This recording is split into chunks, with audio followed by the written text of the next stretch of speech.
ఈ ఆంధ్రప్రదేశ్ ఎలక్షన్‌లో Guntur MP number 1 పొజిషన్‌లో ఉన్నారని చెప్తున్నారండి. అంటే ఎలక్షన్ జరిగిన వెంటనే రిజల్ట్ నంబర్ 1 అంటే పెమ్మసాని చంద్రశేఖర్ గారంట. ఏ విధంగా అంటే నాకు అర్థం లేదది. ఈ విధంగా ఉందండి. హ్మ్. ఇప్పుడు సాధారణంగా ఒక ఎన్ఆర్ఐ ఇతర దేశాల నుంచి వచ్చి ఇక్కడ పోటీ చేస్తున్నాడు. కాబట్టి ఒక లో ప్రొఫైల్, లో ఎక్స్‌పెక్టేషన్ ఉంటది సాధారణంగా. ఆయన ఒకసారి ఫీల్డ్‌లో దిగిన తర్వాత మీకెప్పుడు కూడా మీకదో సక్సెస్ ఫార్ములా.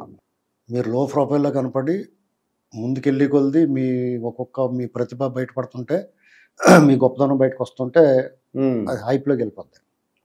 అంటే మీకు చిన్న ఎగ్జాంపుల్ చెప్తాను మీకు. హ్మ్. ఈ లైన్ మీద అనేక సినిమాలొచ్చినాయి. బెస్ట్ ఎగ్జాంపుల్ ఏంటంటే 'భాష'. ఆ! 'భాష' సినిమా రజనీకాంత్ వచ్చింది.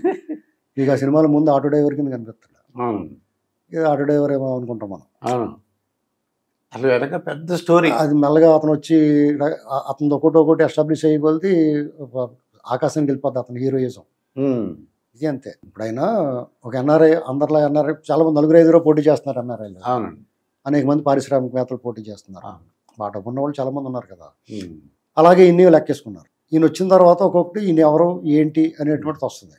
హ్మ్. పైగా కొన్ని మీడియా సంస్థలు ఆయన్ని అసలు ఎవరి పెంసాని ఏంటిది ఇలాగా ఇస్తున్నారు, ఇక్కడ కష్టపడి పనిచేసిన వాళ్ళకి లేకుండా అప్పటికప్పుడు దిగిన వాళ్ళకి సీట్ ఇస్తున్నారు అనేటువంటి వాదనలో, వార్తల్లో అన్నీ వచ్చినాయి. హ్మ్. విమర్శలు కూడా చేశారు. హ్మ్. అంటే మీడియా విమర్శ చేసింది. అదే మీడియాలో ఆయన కూర్చొని మాట్లాడించడం, అదే విధి. హ్మ్. మనం ఎవరినైతే విమర్శించామో వాళ్ళతోటి ఇంటర్వ్యూ చేయాల్సి రావటం నో. అదే. అంటే అది ఆయన కెపాసిటీ తెలిసింది. కెపాసిటీ. హ్మ్. కెపాసిటీ అంటే క్యాలిబర్. అతను నోటితో అతను ఏం చెప్పుకోలేదు. అతను చాలా ధైర్యంగా దమ్ముగా ఉండడానికి కారణం ఏంటంటే హ్మ్. అతను డబ్బున్నవాడు, సంపన్నుడు, డెఫినెట్‌గా శ్రీమంతుడు. అవునండి. అతనంతా లీగల్ మనీ. అది మొత్తం అంతా టాక్స్ కట్టిన డబ్బులండి. అది లీగల్ మనీ అంతే. అవును. సింపుల్. మరి దీనికి మళ్ళీ రకరకాల చెప్పక్కర్లేదు. లీగల్ మనీ అంటే అక్రమంగా సంపించింది ఆయన కాదు. దగ్గర ఉన్న ప్రతి రూపాయి లీగల్ మనీ. పైగా అతనేమో ఆషామాషీగా వాళ్ళ నాన్నో లేకపోతే వాళ్ళ చుట్టాలు ఎవరో ఒకళ్ళు ముఖ్యమంత్రులో, ప్రధానమంత్రిలో లేకపోతే ఏదైనా మంత్రులో అయితే వచ్చిన డబ్బు కాదు. హ్మ్. ఆయన ఒక డాక్టర్. వాళ్ళ భార్య కూడా డాక్టర్. ఉస్మానియాలో చదువుకున్నాడు ఆయన. ఉస్మానియాలో చదువుకోవడం అంటే మీరు డొనేషన్ కడితే రాదు. అవునండి. బాగా చదువుకుని మంచి మంచి మార్కులు ర్యాంక్ తెచ్చుకుని ఉన్నవాడికి వస్తదండి. ర్యాంక్ తెచ్చుకుంటేనే వస్తుంది. బాగా చదువుకున్నాడు. హ్మ్. జనరల్ మెడిసిన్ చేసాడు. అమెరికా వెళ్ళాడు. ఆయన కష్టపడ్డాడు. అందులో వ్యాపారం కూడా చేసాడు. అంతా లీగల్‌గా ఆయన ప్రతి రూపాయి కష్టపడి లీగల్ మనీని పోగేశాడు. ఇవాళ ఆంధ్ర రాజకీయాల్లో ఇవాళ అందరూ కొత్త అనుకుంటున్నారు. ఏం కాదండి. హ్మ్. అంతకుముందు నరసరావుపేట ఏరియాలో ఆయన అనేక సేవా కార్యక్రమాలు చేశాడు. సంక్షేమం చేశాడు. అనేక మందికి నీటి ఎద్దడి ఉన్న వాళ్ళందరికీ బోర్లు వేయించాడు. ఇది చాలా మందికి తెలియదు. హ్మ్. కొంతమంది చెప్పుకోరులేండి. ఆ లోకల్‌గా ఉన్నవాళ్ళకి తెలుసు. ఆయన ఏం చేశాడు. ఇప్పుడు గుంటూరులో అన్నారు కదా! అవునండి. ఆయన యాక్చువల్‌గా నరసరావుపేటలో నిలబడితే అంతకన్నా ఊపు ఉంటుంది. హ్మ్. కానీ కృష్ణదేవరాయలు గారు కూడా మంచి క్యాండిడేట్ నరసరావుపేటకు ఉన్నాడు కాబట్టి ఈయనకి గుంటూరు కేటాయించారు. ఇక్కడ మెయిను ఎంత డబ్బున్నా, ఎంత హోదా ఉన్నా, ఎంత మంచి పొజిషన్‌లో ఉన్నా హ్మ్. ఆ వ్యక్తిత్వం, డౌన్ టు ఎర్త్ బిహేవియర్ అనేటువంటిది చాలా ముఖ్యమండి. ఆ! అహంకారం గాని, అతిశయం గాని, ఆడంబరం గాని లేకుండా నోటికొచ్చిన మాట్లాడడం గాని. సింపుల్‌గా ఉండడం, హంబుల్‌గా ఉండడం, హ్మ్. హానెస్ట్‌గా మాట్లాడడం. అలాగని చెప్పేసి అతి వినయం చేయకపోవటం. అతి వినయం దూరత లక్షణం కదా! అవునండి. అలా కాకుండా ఎలా ఉండాలో అలా ఉంటున్నాడు అంతే. అదే. ఒక జెంటిల్‌మెన్ ఎలా ఉండాలో అలా ఉన్నాడు.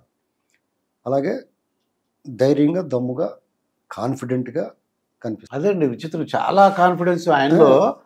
మీరు అన్నారు కదా కాన్ఫిడెంట్ అని. చాలా అలా బయలుదేరి గెలుస్తానని తెలిసిపోయినట్టున్నాడు. ఎందుకంటే అందరికీ తెలుసు. రాష్ట్రంలో మీరన్నట్టుగా అతని పోటీకి మనిషే లేడు. వచ్చినోడు కూడా వెనక్కెళ్ళిపోయారండి. ముగ్గురు, నలుగురు మారిపోయారు. హ్మ్. ఇక జగన్ తప్ప వేరే ఎవరు లేరు. జగన్ కూడా భయమేసి వెళ్ళుండడు. కాబట్టి ఆయనకు ఆ మాత్రం కాన్ఫిడెంట్‌గా ఉండాలి.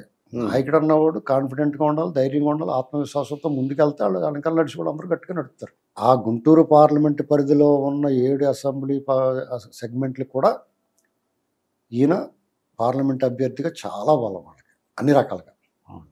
కాబట్టి పెమ్మసాని చంద్రశేఖర్ గారు చాలా మందికి ఆయన ఒక డాక్టర్. పెమ్మసాని చంద్రశేఖర్ యూఎస్‌లో ఉంటారు. మంచి డాక్టరు, మంచి వ్యాపారవేత్త అన్నది తెలుసు చాలామందికి. ఆయనకు బాగా దగ్గరగా ఉన్న వాళ్ళకి అతని బిహేవియర్, అతని పద్ధతి, అతని విధానం తెలుసు. ఇవాళ ప్రజలందరికీ తెలిసింది.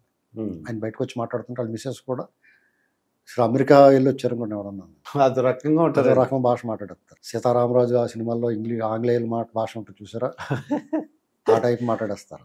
అదంతా ఏం లేకుండా స్వచ్ఛమైన తెలుగు, అంటే మాతృభాష పట్ల ప్రేమ, మాతృభూమి పట్ల అనురాగం, బాధ్యత, ఇలా ఉన్నవాళ్ళు అరుదుగా ఉంటారు. ఇక్కడ ఈ దేశంలో ఉండి మన రాష్ట్రం నుంచి ఇతర రాష్ట్రాల్లో ఉన్నవాళ్ళు, ఇతర దేశాల్లో ఉన్న ప్రవాసాంధ్రులందరికీ కూడా ఆంధ్రప్రదేశ్ పట్ల, ఈ తెలుగు రాష్ట్రాల పట్ల, మాతృభూమి పట్ల, మాతృభాష పట్ల విపరీతమైన ప్రేమ ఉంటుందండి. అవును. అంటే మన పెన్నిది మనకు దూరంగా ఉన్నాం. ఇప్పుడు మన తల్లిదండ్రులు దూరంగా ఉంటే హాస్టల్లో ఉన్నాం అనుకోండి, ఒక రకమైన బాధ ఉంటుంది. అలాగనమాట. అదే మనం ఇక్కడుండి మనం ఏం చేస్తున్నాం, మన బాధ్యత ఏంటి అనేటువంటిది ఆలోచించుకుంటే వాళ్ళని చూస్తే సిగ్గేస్తూ ఉంటుంది. మనందరికీ పగలు, వాళ్ళకి రాత్రి. వాళ్ళు మనతో మాట్లాడాలన్నా, మనకి అక్కడి నుంచి వర్క్ చేయాలన్నా, మన కోసం వాళ్ళు రాత్రుళ్ళు మేల్కొని పనిచేయాలి. పగలో వాళ్ళు వృత్తి జీవితం ఏదేమో, ఉద్యోగమో వ్యాపారం ఏదో ఒకటి చేసుకోవాలి. అంటే మనకంటే వాళ్ళు 24 గంటలు కష్టపడుతున్నారని దాని అర్థం. కాబట్టి ఎన్ఆర్ఐల పట్ల ఎవరికైనా చిన్న చూపు ఉన్నా, నిన్న మొన్న సజ్జల రామకృష్ణారెడ్డి అన్నట్టుగా వ్యాఖ్యలు వార్తలు వచ్చినాయి. ఎన్ఆర్ఐలు ఎవరన్నా వస్తే వాళ్ళ మీద చర్యలు తీసుకుంటాం. ఆడవాడండి హూస్కి చర్యలు తీసుకోవడానికి. మన రాజ్యాంగం మనకి ఇచ్చింది ఆయనకి అసలు అంటే ఉక్రోషం. కాబట్టి ఆయన అంత కాన్ఫిడెంట్గా చెప్తున్నాడు. ఆయన ఇంకా 150,000 మెజారిటీ అంటున్నాడు. నాకైతే హయ్యెస్ట్ మెజారిటీ, అసలు ఇండియా మొత్తం మీద హయ్యెస్ట్ మెజారిటీ ఆ గుంటూరు పార్లమెంట్ వస్తుందేమో అనుకుంటున్నాను. అంత అవును. ఎందుకంటే కొద్దిగా అమరావతి అంటే అమరావతి ఒక అమరావతి అని కాదండి, రాష్ట్రంలో జగన్మోహన్ రెడ్డి డిజాస్టర్. ఓకే. ఇక ఆ దరిద్రాన్ని చూసిన తర్వాత ఇక మామూలుగా ఎవరిని చూసినా ఓటేస్తారు. అలాంటిది ఇటువంటి వ్యక్తిత్వం ఉన్నవాడు రియల్ శ్రీమంతుడు. ఒక విశేషం చెప్పనా మీకు, రియల్ శ్రీమంతుడు మహేష్ బాబు. అవునండి. ఈయన రియల్ శ్రీమంతుడు చంద్రశేఖర్ గారు. వీళ్ళిద్దరితో ఒకే ఊరు, బురిపాలు.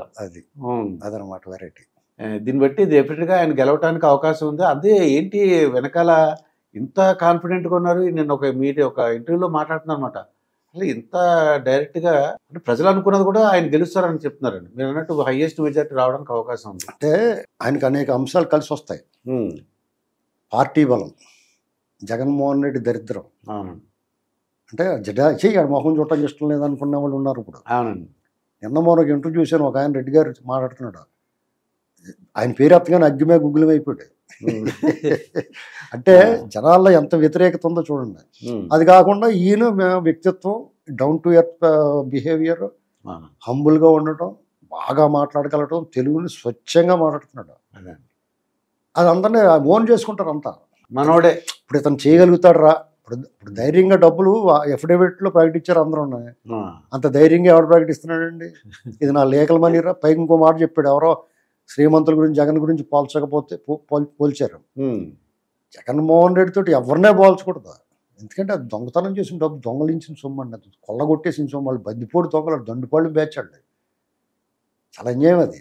వ్యాపారాల్లో కొంతమంది ట్యాక్సులు కట్టకుండా ఎగ్గొట్టి కొంతమంది సంపాదించుకుంటారు. వీళ్ళు కడుపులు కొట్టి, నెత్తులు కొట్టి, పైకి పంపించేసి సంపాదించిన సొమ్ము లాక్కుని.